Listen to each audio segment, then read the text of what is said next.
बैसाखी का त्योहार है और आप सभी को बैसाखी की हार्दिक शुभकामनाएं। लेकिन एक बैसाखी इस देश ने ऐसी भी देखी जो खुशनुमा नहीं थी, जिसे जब हम याद करते हैं तो हमें डर का एहसास होता है, जिसमें लोगों की खुशी के ठहाके नहीं बल्कि लोगों की चीखें और उनके आंसू छुपे हुए हैं। जिसे जब हम याद करें तो हमें हुल्लारे नहीं बल्कि बंदूकों की आवाज सुनाई देती है। जी हाँ, वही डर जो हमारे अपनों ने 1919 अमृतसर में झेला, वही चीखें जो जलियांवाले बाग के उस कुएं में शायद आज भी सुनाई देती हूँ जिसमें कई लोगों ने कूद करके अपनी जान गंवा दी, और वही गोलियों की गड़गड़ाहट जो आज भी अमृतसर की जलियांवाले बाग की दीवारों पर अपने निशान छोड़े हुए हैं। मैं बात कर रही हूँ 13 अप्रैल 1919 को बीते एक हादसे की, जो पूरे भारत के दिल पर कुछ इस तरह से छाया हुआ है कि हम उसे आज भी भूल नहीं पा रहे हैं। मैं बात कर रही हूँ जलियांवाले बाग की, जलियांवाले बाग में होने वाले उस अमृतसर मैसाकर की, जिसमें कई लोगों ने अपनी जान गंवा दी और जिसके बारे में आज तक भी ब्रिटिश सरकार ने हमें कभी अपोलोजाइज नहीं किया है, ना ही हमसे कोई माफी मांगी है। शायद उन्हें इस बात का खेद ही नहीं हो जिस तरह से जनरल डायर को नहीं था। गैदरिंग बैसाखी सेलिब्रेट करने के लिए तो थी ही, साथ ही कुछ सिख लोग अपना प्रोटेस्ट या अपनी नाराजगी भी जताना चाहते थे ब्रिटिश सरकार के साथ में, जिसने रॉलेट एक्ट को लागू कर दिया था। रॉलेट एक्ट के बारे में अगर मैं बात करूं तो 1914 से लेकर के 1918 तक फर्स्ट वर्ल्ड वॉर चला, जिसके अंतर्गत ब्रिटिश सरकार ने भारत में कुछ बहुत रिग्रेसिव इमरजेंसी प्रोविजंस लागू कर दिए थे। जनता को उम्मीद थी कि 1919 में या इस वर्ल्ड वॉर वन के खत्म होने के बाद में इन कानूनों को रद्द कर दिया जाएगा, इन्हें बंद कर दिया जाएगा, लेकिन ऐसा नहीं हुआ, बल्कि रॉलेट एक्ट के द्वारा इन्हें और ज्यादा एक्सटेंड कर दिया गया। और इसी नाराजगी को दिखाने के लिए हमारे कुछ प्री इंडिपेंडेंस जो फ्रीडम फाइटर्स थे उन्होंने प्रोटेस्ट किया, जिसके परिणाम स्वरूप उन लोगों को उठा करके जेल में डाल दिया गया।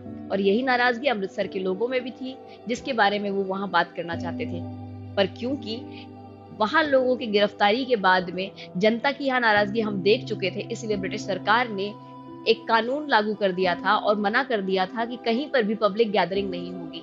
लेकिन सारे के सारे लोग जलियांवाले बाग में इकट्ठा हुए अपने वार्षिक पर्व को सेलिब्रेट करने के लिए, और ये बात जनरल डायर को बिल्कुल भी समझ नहीं आई। उन्हें लगा कि ये उनके द्वारा दिए गए ऑर्डर का एक तरह से उल्लंघन है, और उन्होंने बिना किसी सूचना के, बिना किसी चेतावनी के लोगों पर वार कर दिया। जी हाँ, ना कोई दरखास्त करी गई, ना कोई चेतावनी दी गई, सिर्फ एक आदेश आया कि इन पर गोली चला दी जाए। They've had their warning. No meetings.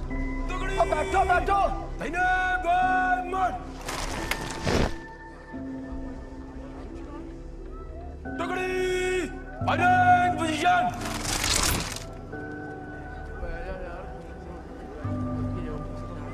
बैठो, खालसा जी बैठो, बैठो, बैठो। Fire!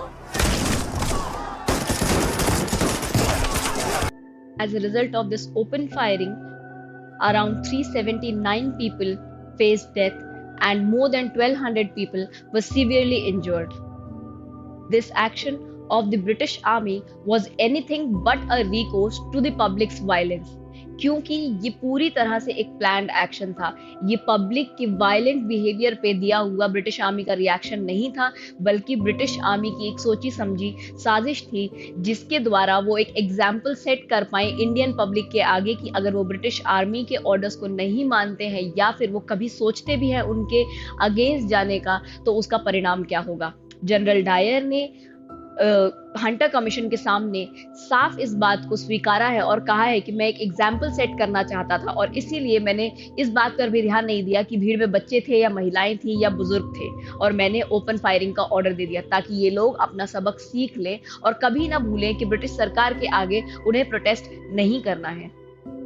इतना शायद काफी नहीं था, इसीलिए 13 अप्रैल 1919 के अगले दिन ही मार्शल लॉ अप्लाई कर दिया गया पंजाब के अंदर।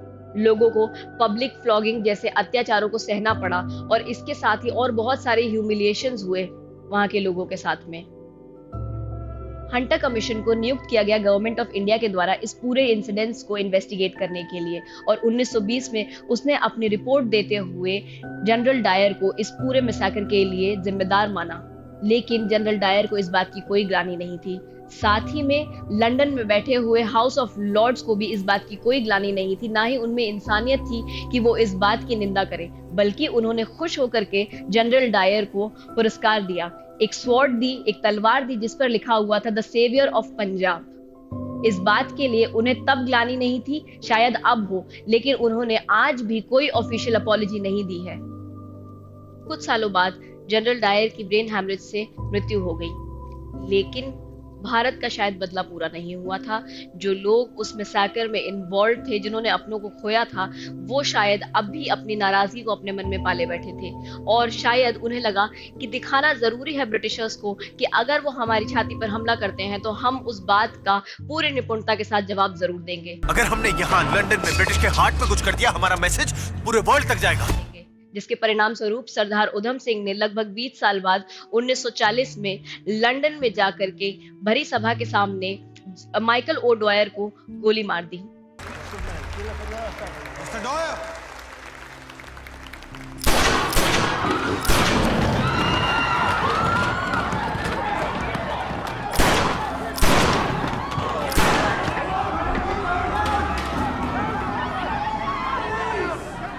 माइकल ओडवायर उस समय पंजाब के गवर्नर जनरल थे जब ये मैसाकर हुआ था, और उन्होंने जनरल डायर की बात को समर्थन दिया था, उन्होंने जनरल डायर के एक्शन को समर्थन दिया था, और साथ ही उनको इस हरकत के लिए प्रेज भी किया था। आज 13 अप्रैल 1919 को जिन लोगों ने अपनी जान गंवा दी, उन सभी की आत्मा की शांति के लिए मैं अंकिता तोमर अपनी पूरी एलेक की टीम के साथ में श्रद्धांजलि अर्पित करती हूँ, और हम साथ ही ईश्वर से प्रे करेंगे कि भारत को कभी ऐसा काला समय ना देखना पड़े। Bye guys, have a great day and stay tuned.